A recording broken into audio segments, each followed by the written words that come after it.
The CBS Radio Mystery Theater presents...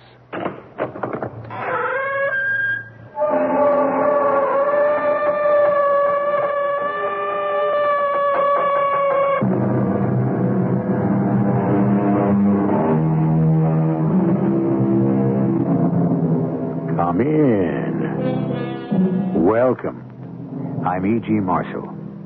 This is a story about a phenomenon of our times. About a world which Hamlet seemed to describe to the players, whose end, both at the first and now, was and is to hold, as 'twere, the mirror up to nature. This is a story about a world as mad and ridiculous, as sad and as untidy as the one that most of us have to live in. A story of confusion of identities in which fancy becomes reality and vice versa. You must judge where truth begins and illusion ends. You cheap, conniving crook. You killed my dad. Timmy! Stay out of this, Marcia. No, Brock. You asked for this, Timmy. Oh, stop it, both of you. Stop it. Not on a bet, Mother. I've just been waiting for a chance to knock his head off. You're not old enough yet to manage that, boy. Oh, Brock. What have you done? You've killed him.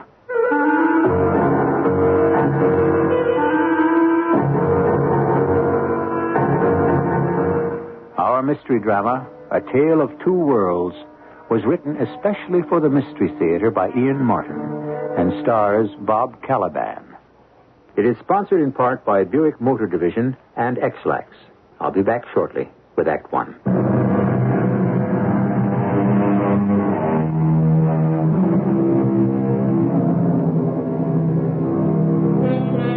How far have we come from the jungle?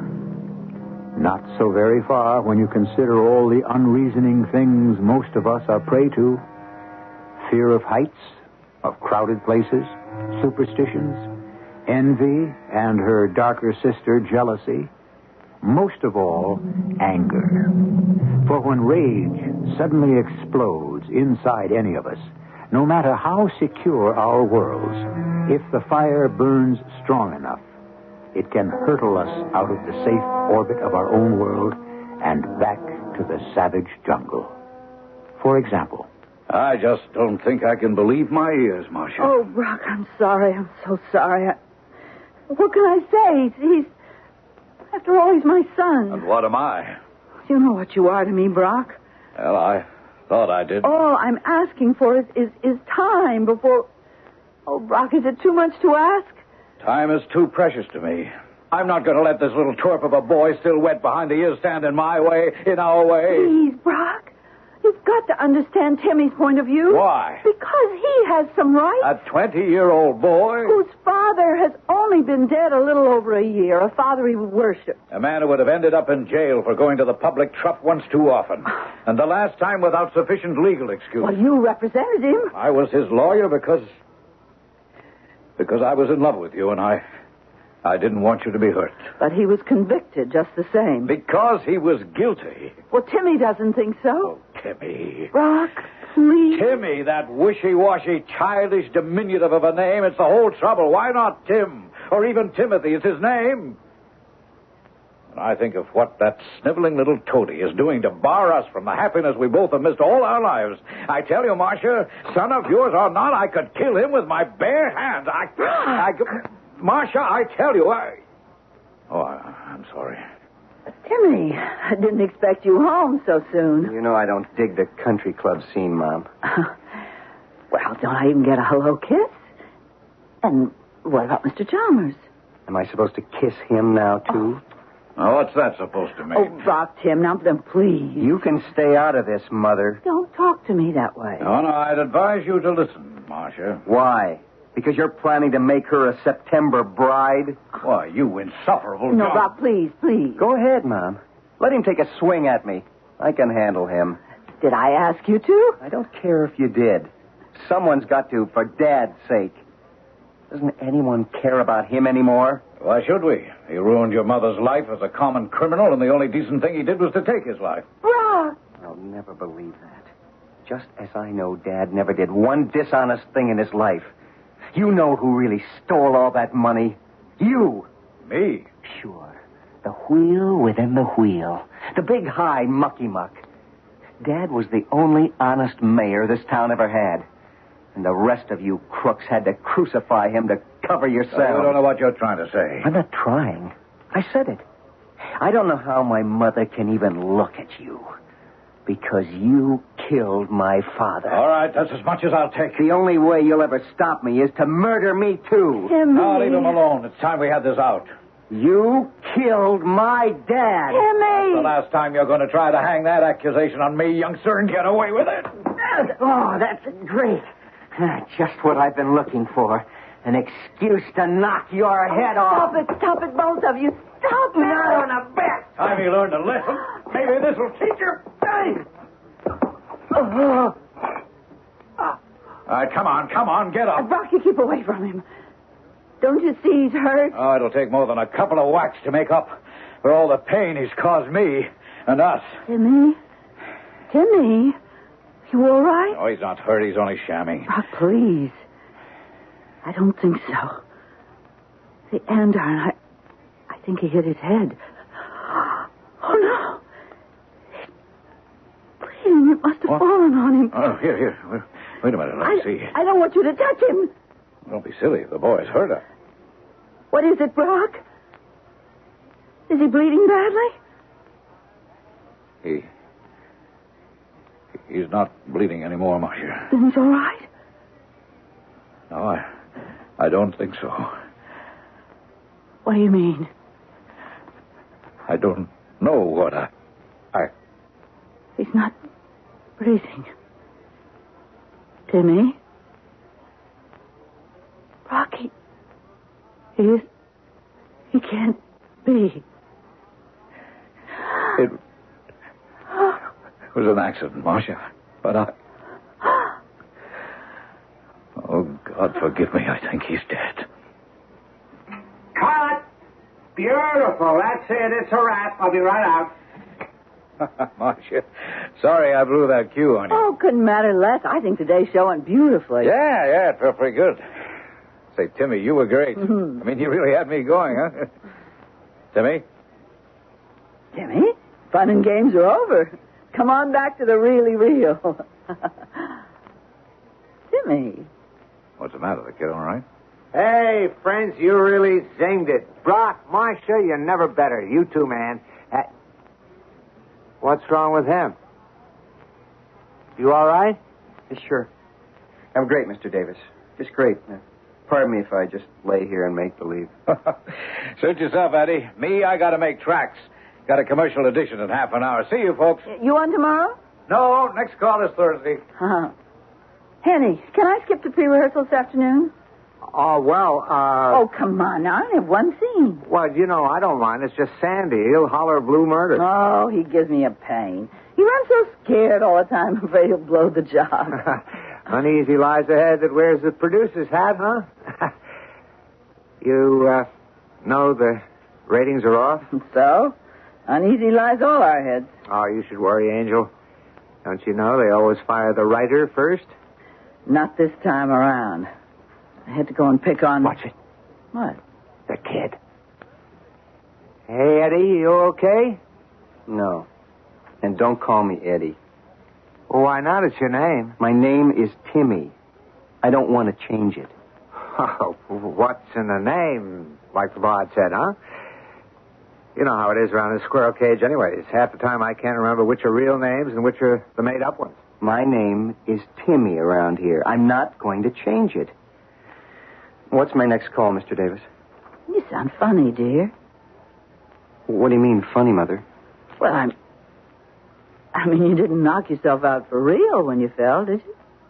I guess that's what I'm trying to find out. What's my next call, Mr. Davis? I guess next week's call sheets aren't posted yet.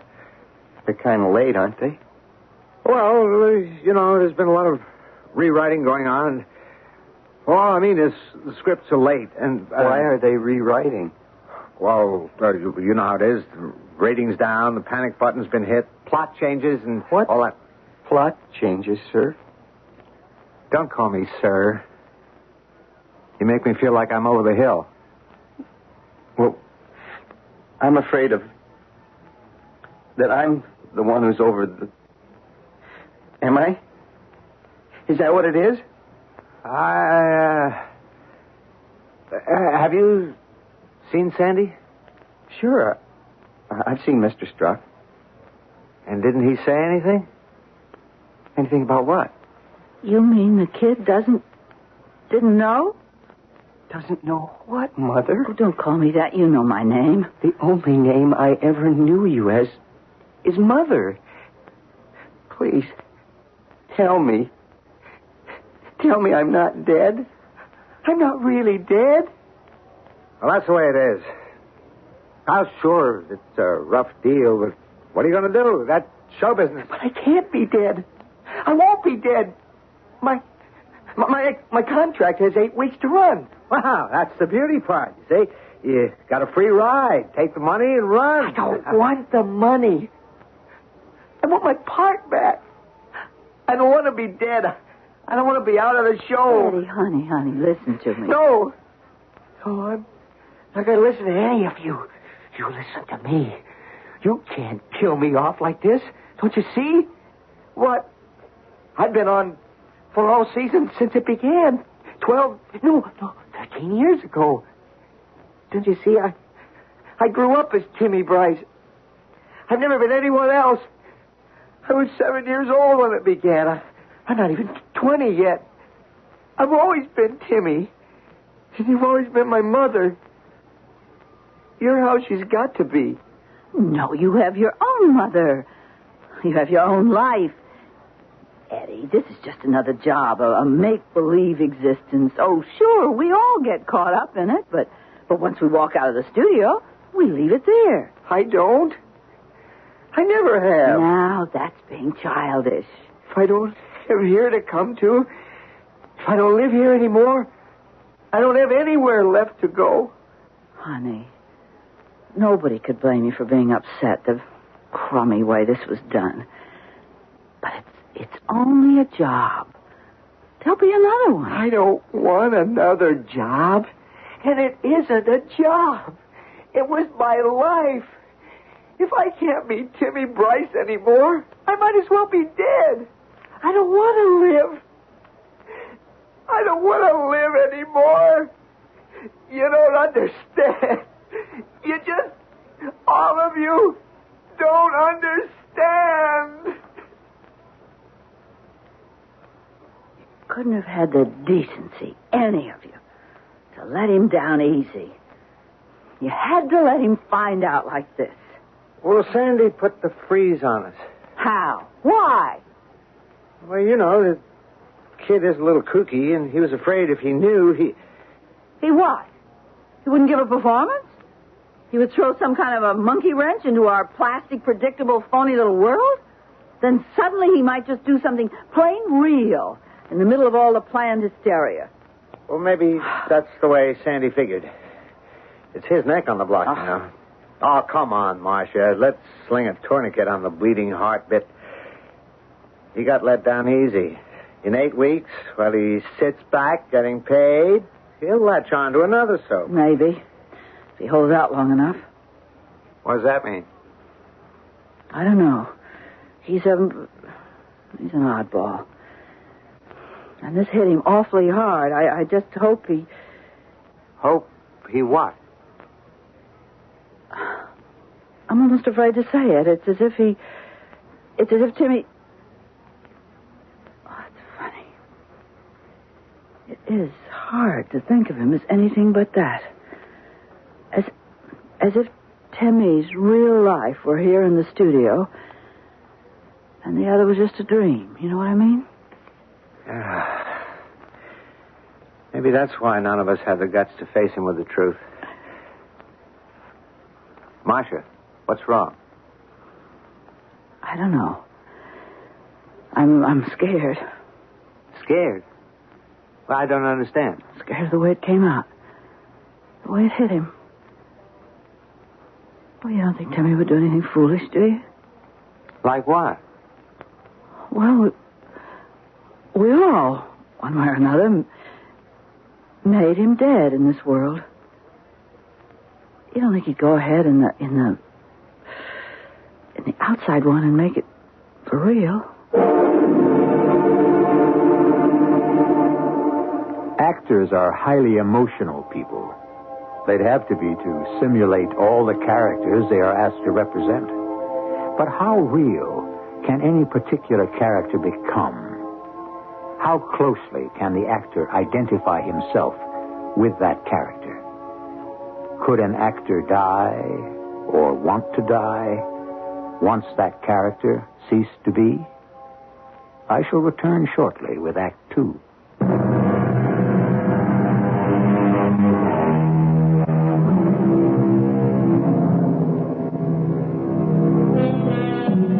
A week has passed in both the worlds we are following in this story. In the real world of our actors, it has been relatively uneventful. In the realm of the soap opera, for all seasons, it has been about the same. Time moves in slow motion in that world, and Timmy Bryce has yet to be declared medically dead.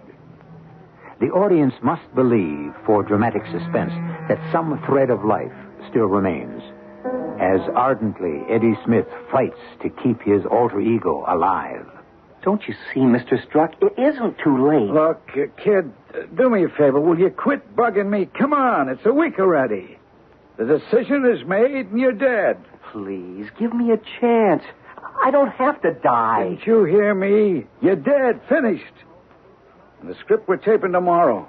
And the funeral is next Monday. See? It isn't too late. Mr. Struck, I've been talking to everybody, and they all think it's a mistake to kill off someone who's been with this show from the beginning. Come on. What's the sense going over and over it? The axe fell. I know it doesn't mean anything to you. This isn't even your show. What do you mean it isn't my show? You've been producer less than a year. Some of us have been here over 12. Why don't you just grow up and accept the fact you don't live here anymore? It's the only place I ever have lived. Come off it. You know better than that. It's just another job.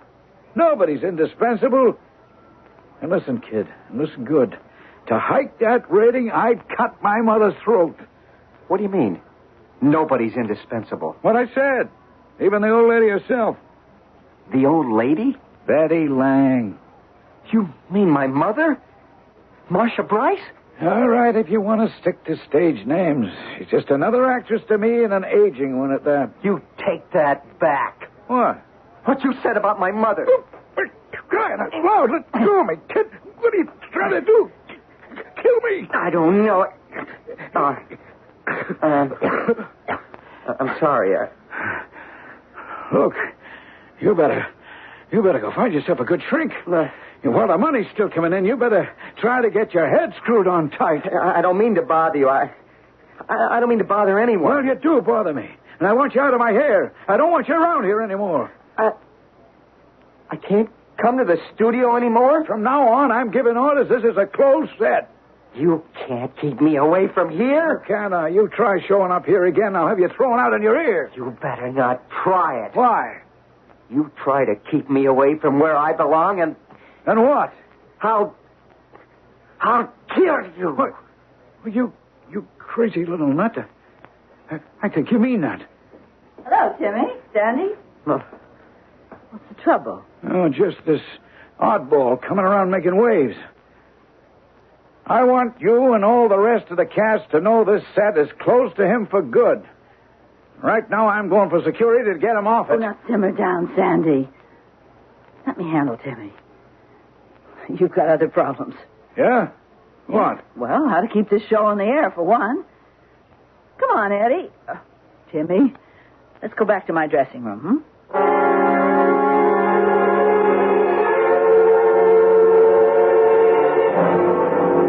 I know I'm acting like a first-class lunkhead, but I can't help myself. Of course you can.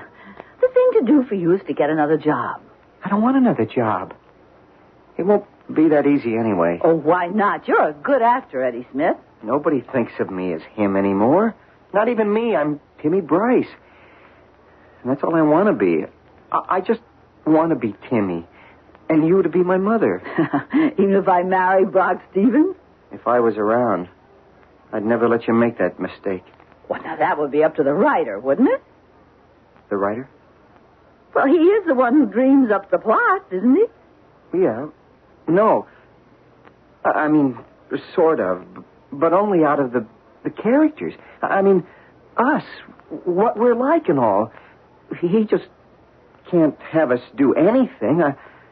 I mean, anything he feels like, or the producer. You know that. Do I? Well, sure you do. The people, the audience, they won't let him. There are things we can do and things we can't.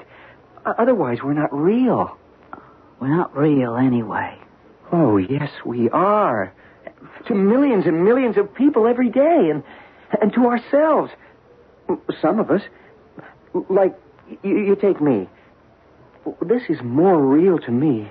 You're more real to me than anything else in my life.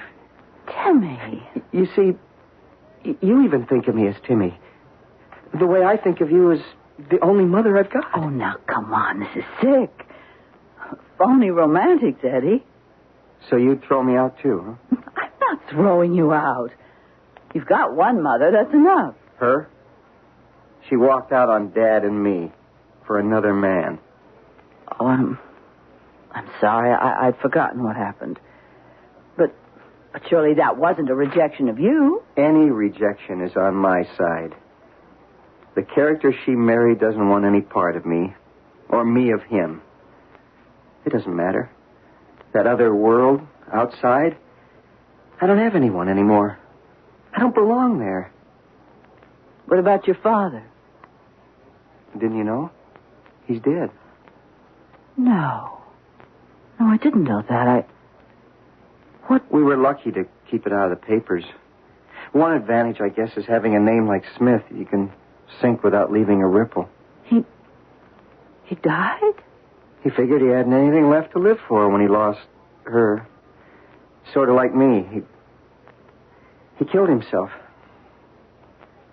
Just like I'm going to do. Oh, no, don't talk like that.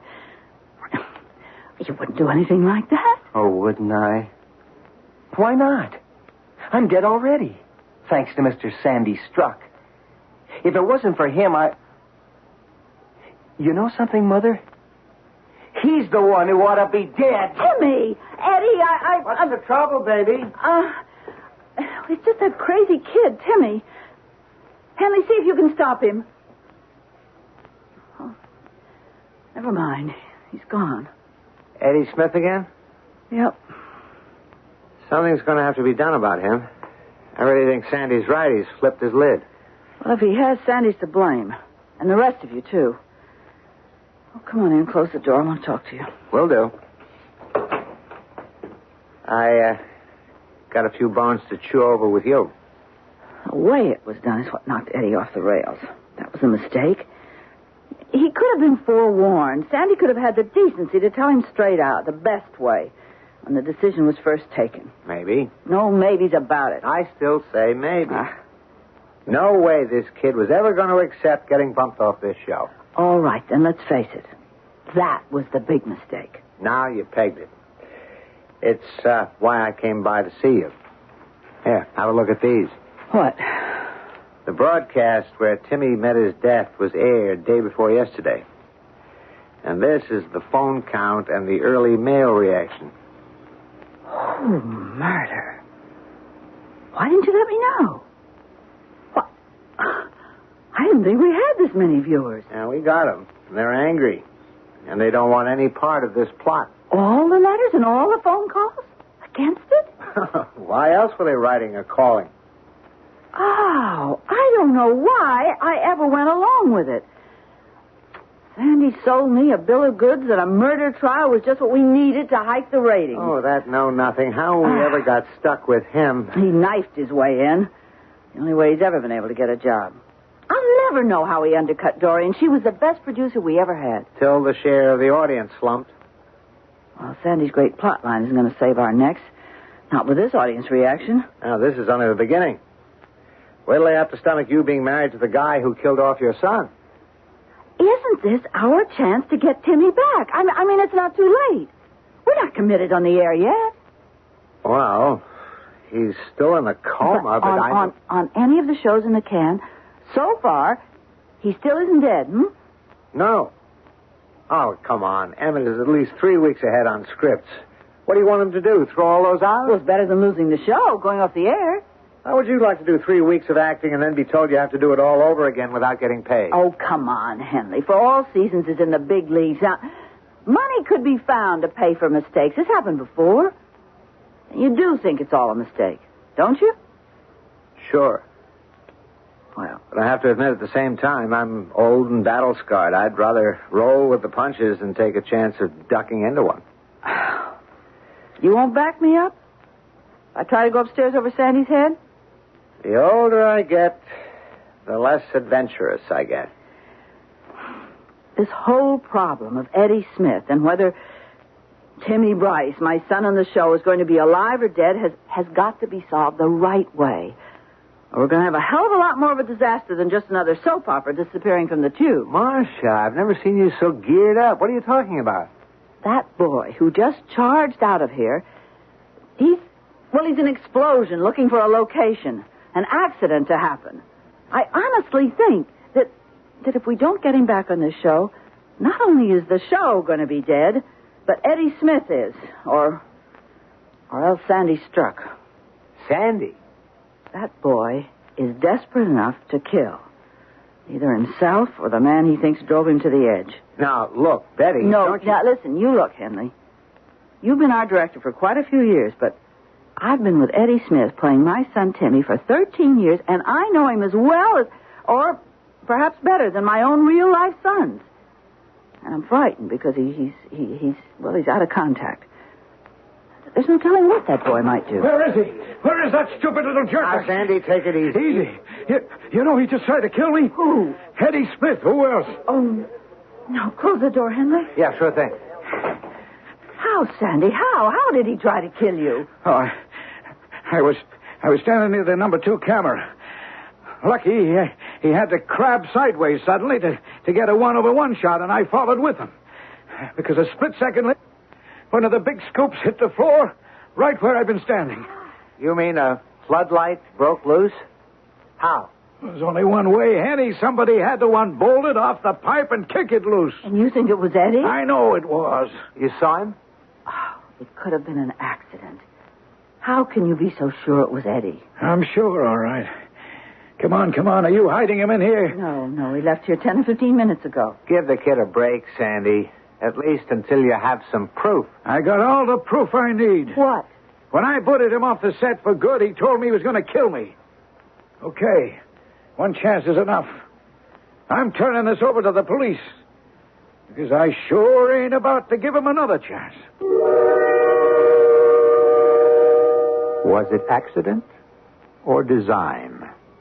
Could you believe that Eddie Smith, alias Timmy Bryce, is actually unbalanced enough to carry out his threat against the producer who ended one of his lives, the make-believe life that seems more important than his actual one? Well, we shall find out, along with some other chilling surprises, the real truth when I return shortly with Act 3.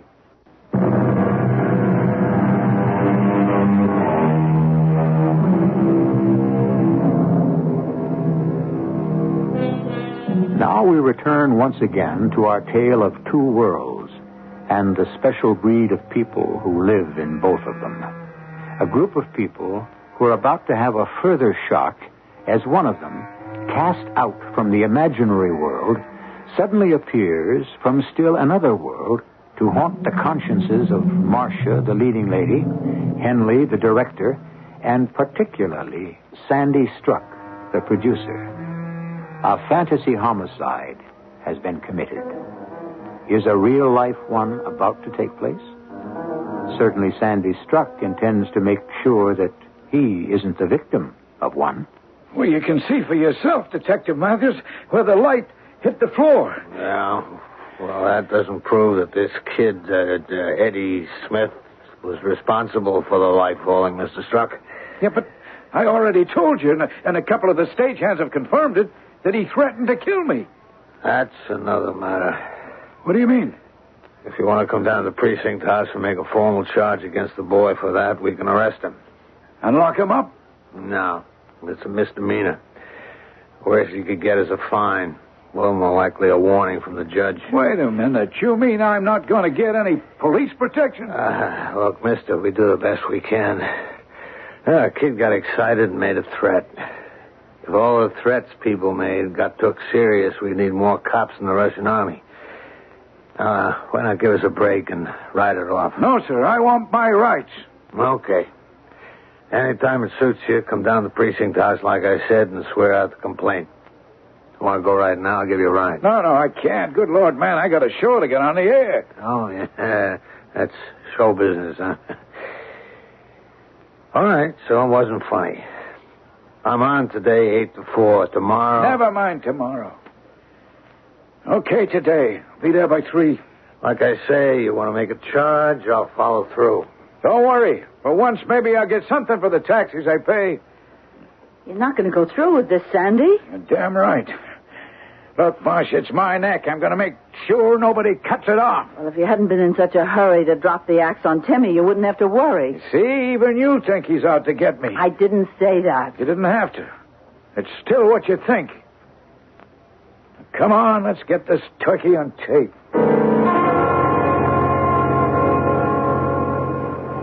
You don't ask much, Marcia. I know what I'm asking, Emmett. It's a terrible thing to do to a writer. 25 to 30 scripts down the drain? Oh, damn it, Marcia. Timmy is dead to all intents and purposes. He's a vegetable that only modern science is keeping alive. How do I revive him? You'll think of a way. Right at the moment, I can't think of one to save my soul. Well, if you don't, Emmett, there'll be no way to save the show. Now, the fans have been screaming by phone and by letter, some even in person. And the new ratings back them up. If Timmy dies, so does For All Seasons. You don't know that. Oh, yes, I do. You think we can really turn it around? Well, it's been done before. It would be nice to save our necks. Yeah, and I'm not thinking only of us or the show, Emmett. I'm thinking of Timmy. I mean, Eddie. He got such a raw deal. It tore my heart out the way it hit him. He doesn't have much life, I guess, outside the studio. How come? He's a nice youngster. Yeah, he's also a child actor. Unless he's got a mother and father to root him solidly into real life, a child like that's in real trouble. Child? He's 20. Yeah, young 20. Trying to hold on to the past just as hard as his future through the show. Emmett, can we swing it? Well, you'll have to give me a couple of days to think about it. Please don't wait too long. It's a matter of... Oh, spare me that old clinker. Life and death. Well, in this case, more ways than one.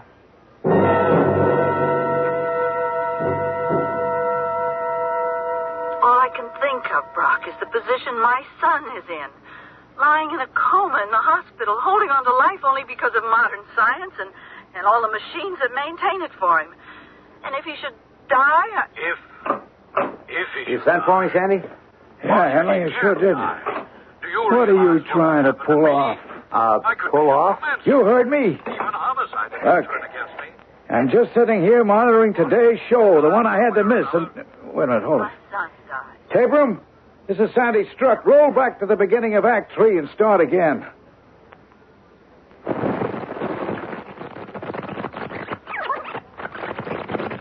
What's the trouble? The trouble is I smell a large double O. First off, how come Timmy is still alive in the script when he's supposed to be dead? Now, Sandy, we have a good thing going here, so we're just milking it. Sure, behind my back, because of that little nut. Well, no way. I know you're all out to knife me. I mean, for real. You'd probably like to see that psychopathic little crybaby get back at me. Well, you overreach yourself, because I got the real proof there's a plot against me, and it's right here on tape. You must have been cracked to think you'd get away with it. Get away with what? I don't have to tell you. I'll show you. Okay, tape center. Roll that tape for all seasons again. All I can think of, Brock, is the position my son is in. Now watch this, Henley. Lying in a And don't tell me a director like you couldn't spot it. What? Just watch. And all the machines that maintain it for him. What? There you are, right there. When you cut to Marcia and Brock on camera 3, the window behind, you see who's peering in? No, I don't see what you mean. There's nobody. What do you mean? I could be held for manslaughter. Wait a minute. Even homicide. He was there. I mean, Timmy was there looking in. He... One way or another. Oh, wait. Wait a minute till the next cut. Does anything else matter? I still don't see anything. But he was there. He was looking in. He was white and begging, and the tears running down his face, and he was asking him to come back, and he... Hey, tape center, rewind and roll that tape again.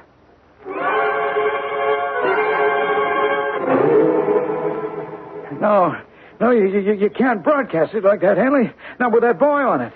Why was he let onto the set? You realize he was looking for me. He was looking to kill me. Sandy, come on. There was no one there. Eddie Smith wasn't on that tape. But I saw him. My dear man, I don't know what you're smoking these days or what you're on, but there were only 2 actors in that scene, Marcia and Brock. I saw him, I tell you. I saw him. I ran it, and I saw him looking in that window, accusing me and threatening me if I didn't give him back his part. Sandy, you were hallucinating. There was no one there. I tell you, there was. Oh, wait a minute. Control room 4. Mr. Strzok? Yes, who wants to talk to? There's Detective Matthews, 37th Precinct. Oh, yeah. Well, this is Mr. Strzok. I just thought maybe you'd like to know the kid Smith, the one you swore out the complaint against. Yeah? We just come up against a cross-reference in the files from out of state. Seems he's a missing person. Missing? What does that mean? The day after you swore out the complaint, the Illinois State Police fished his motorbike out of Lake Secaucus. Took this long to trace out whose it was through the bike serial number. Main point is, it looks as if your boy wanted to kill anyone. It must have been himself. What? You mean to say he couldn't have been back in our studios like during the last day or so? That's right. Then he's dead? You mean what I saw was a ghost? Mr. Strzok, listen, I didn't say he was dead. Huh? What's that? I didn't say the kid was dead. He's been in the Secaucus hospital, unidentified, since last Friday. I don't understand. Why didn't he just say who he was? Because he's just like my wife tells me you got him on that soap opera of yours. He's in a coma. Oh. Oh, what are his chances? What are Timmy's chances on the show? My wife keeps asking. What can I say? I don't know. You guys who make up them stories, you're the only ones who know. As for the real-life kid, that's up to the docs. I don't know that either.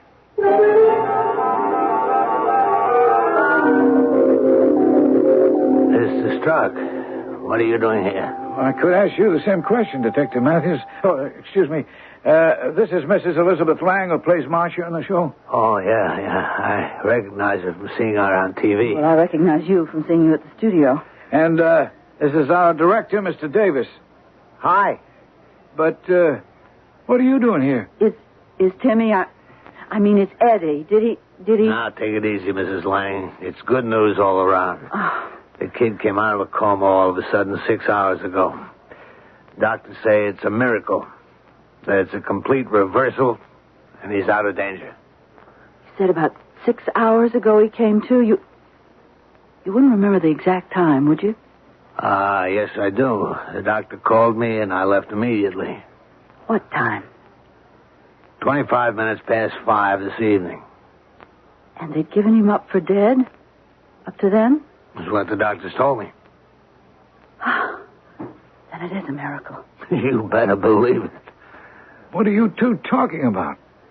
It was exactly 25 after 5 that Ted Goldman gave the word to Henley, me, and Emmett that he'd overrule you. That Timmy was back on the show. He wasn't going to die.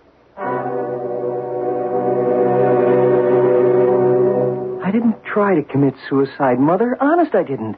I mean, sure, I was kind of blowing my mind, and maybe I got careless when the car coming the other way came barreling around the curve, and I swerved to avoid him, went into a skid, and that was the last thing I know, till I woke up here. It's all right, Eddie. And you're going to be all right. Oh, I sure am. I'm going to be back where I belong, on the show, with all of you, in my own world. Only, do me one favor, huh? Uh-huh, if I can. Don't call me Eddie. Call me Timmy. Honey, on the show, it'll be Timmy. That's the world where Timmy belongs. And off camera, it's Eddie Smith, and don't you forget it. There's another world where he belongs that you are going to have to start living in from now on.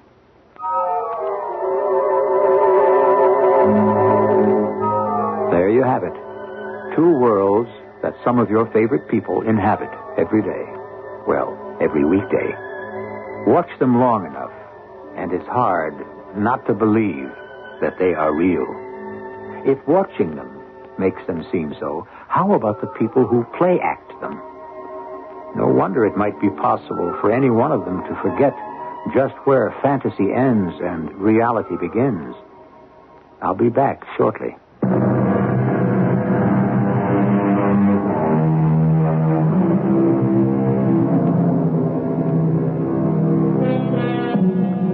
It was Shakespeare who said it also. All the world's a stage, and each man in his time plays many parts. Eddie Smith's mistake was locking himself into only one.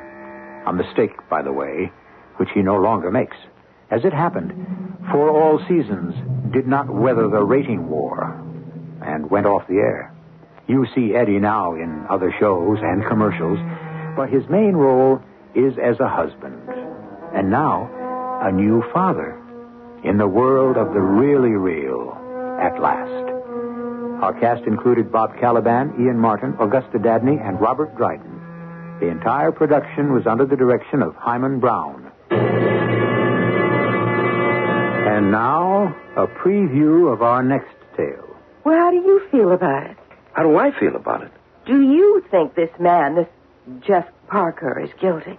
Honey, a woman was murdered. Now, we know a man was in her apartment at the time of her death. The doorman and a resident of the building who were in the lobby gave us a description of this guy. Now, it was my job to find him. I did. That's all. That's all? Yeah, that's all. I asked you if you thought he was guilty. Well, now, that's for a jury to decide. But what do you think? Well, I think he's guilty.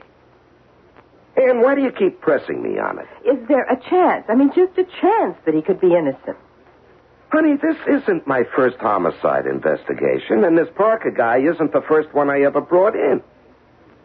But this is the first time that I have ever seen you so upset about it. Radio Mystery Theater was sponsored in part by True Value Hardware Stores.